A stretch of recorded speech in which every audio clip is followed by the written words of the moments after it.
दर्शाइए कि यदि एक चतुर्भुज के विकर्ण, ये चतुर्भुज है ए बी सी डी, इसके विकर्ण ए सी और बी डी क्या कर रहा है, परस्पर समकोण पर, परस्पर समकोण पर, यानी कि ये चारों एंगल जो है, प्रत्येक एंगल 90 डिग्री है, समद्विभाजित करती है। समद्विभाजित यानी कि ये ए ओ और ये ए ओ सी दोनों बराबर है, बी ओ और डी ओ ये दोनों एक दूसरे के बराबर है। तो हमें सिद्ध करना है कि समचतुर्भुज है।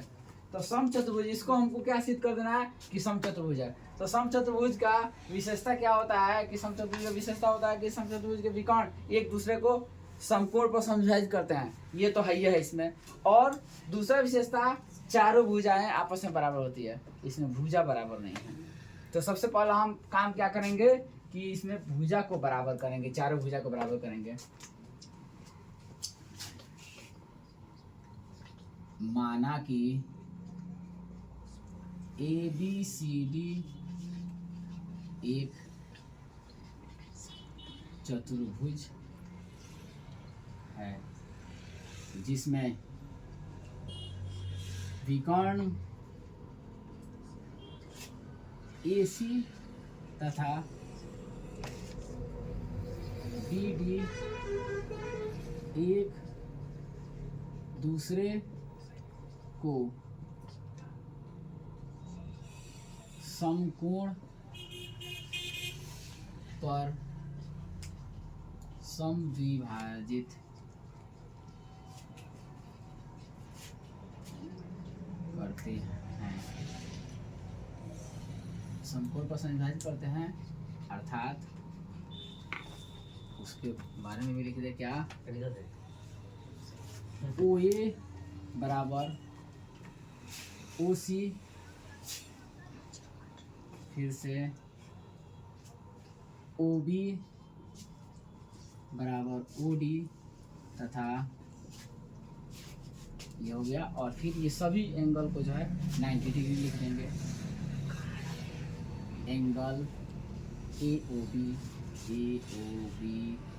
बराबर बी ओ सी बराबर सी ओ डी बराबर ए ओ डी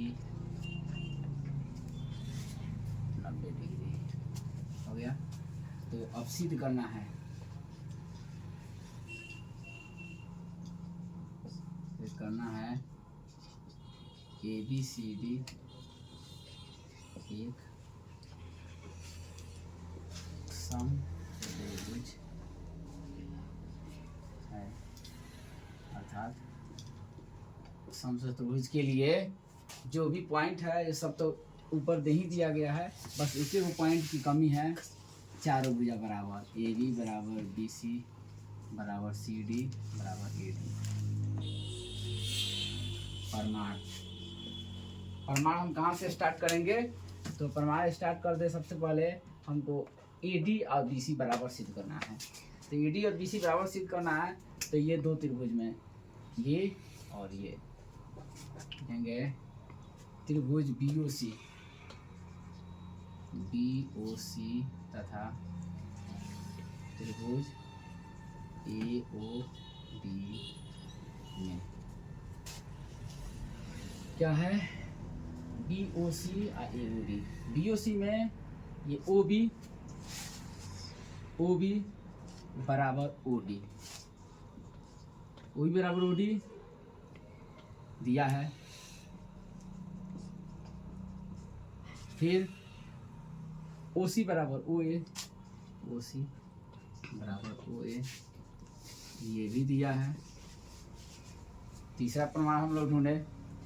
तीसरा प्रमाण क्या दिख रहा है, ये और ये शीर्षाभिमुख कोण से बराबर है, या फिर शीर्षाभिमुख कोण से बराबर न कह के हम ये भी लिख सकते हैं कि समकोण पर है, तो समकोण, प्रत्येक समकोण भी लिख सकते हैं, शीर्षाभिमुख कोण भी लिख सकते हैं।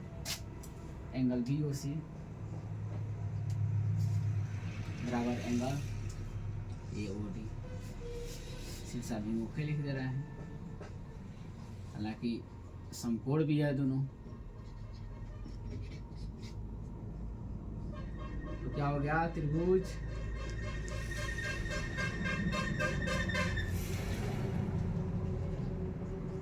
POC सरांसम त्रिभुज AOD दो गो भुजा और एक कोण से।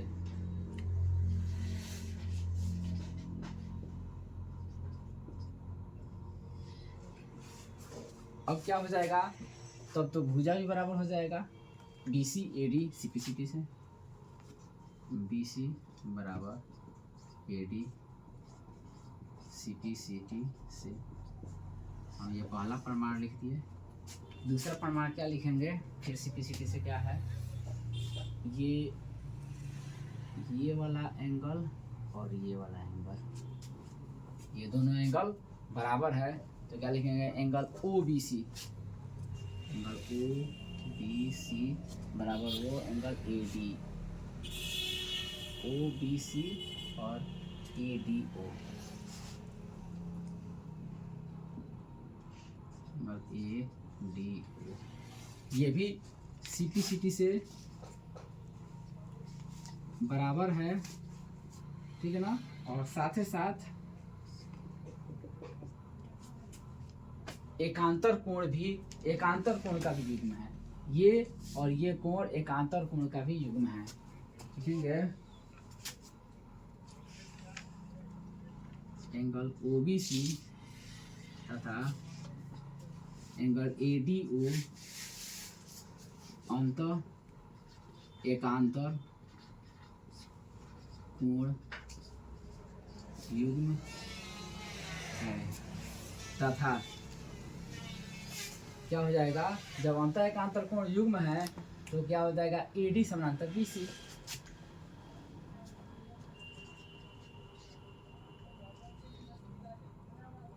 जब अंतः एकांतर कोण युग्म है इस प्रकार क्या हो जाएगा, AD समानांतर BC, ठीक है ना। अगर ये दोनों अंतः एकांतर का नियम ये है, अगर इन दोनों में ये दोनों कोण बराबर अगर हो जाए तो हम इसे अंतः एकांतर कोण कहते हैं। जब ये अंतः एकांतर कोण से बराबर है तो ये रेखा और ये रेखा समांतर है। तो इसमें करेंगे क्या,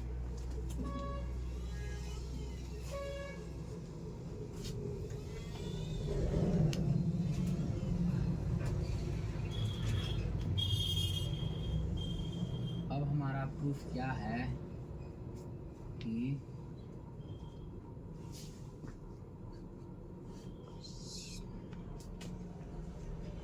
समीकरण 1 तथा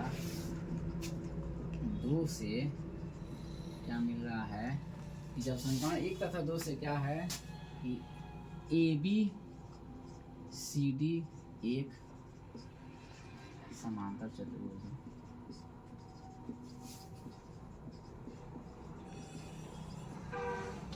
क्योंकि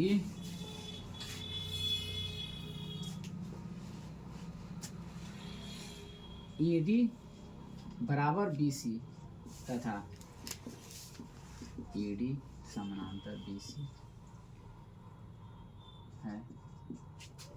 समांतर चतुर्भुज का नियम ये कहता है कि अगर किसी भी चतुर्भुज के सम्मुख भुजा एक दूसरे के बराबर और समांतर हो तो वो चतुर्भुज समांतर चतुर्भुज कहलाएगा। तो ABCD एक समांतर चतुर्भुज हो गया, तो ये ADBC बराबर हो गया, ABDC बराबर हो गया। लेकिन हमें क्या करना है, चारों भुजा बराबर सिद्ध करना है। तो हम सिर्फ ये अब क्या करेंगे, AB और AD ये दोनों बराबर अगर सिद्ध कर देंगे तो ये दोनों पहले से है, ये दोनों बराबर सिद्ध कर देंगे तो ये पहले से है, ये और ये पहले से है। लिखेंगे त्रिभुज AOB तथा AOD में क्या है, AOB और AOD में सबसे पहले क्या है, OB बराबर OD,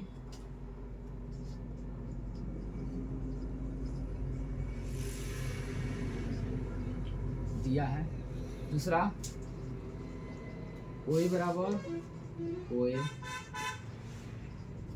नेक्स्ट। और तीसरा क्या है, ये दोनों एंगल 90 डिग्री है। एंगल AOB बराबर एंगल AOD। प्रत्येक 90 डिग्री। तो क्या लिखेंगे, त्रिभुज ए ओ बी, सर्वांग त्रिभुज ए ओ डी, ये हो गया दो भुजा और एक कोण, एस ए एस सर्वांग समतल।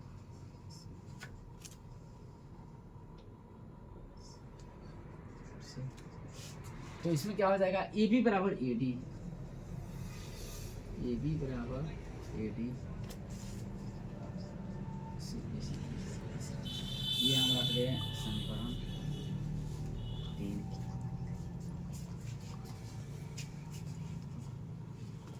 अब क्या लिखेंगे, समीकरण 1 तथा 3 से।